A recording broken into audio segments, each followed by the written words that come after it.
hold down bolts. So I want to show you guys a challenge that I ran into, and obviously I had the push rods. Now this customer is replacing the OEM cuffs with the S&S one cylinder to just for whatever reason be over Loctited in there.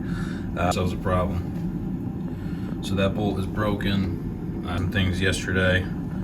The only thing I'm going to be able to do, getting this whole chest removed, which we're doing anyways, and giving you what happens. And again, that was just being as careful as I possibly could. I already center punched the top of that, so.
O-ring here, O-ring there.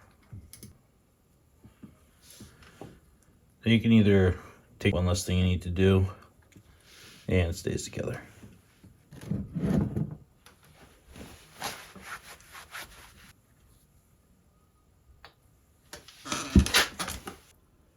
So now that our gears and sprockets are out, plate and oil pump with an upgraded Timken bearing. You're gonna make sure you get rid of this oil. It likes to stick back there separately.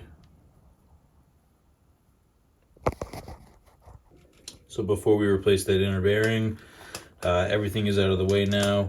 We'll put our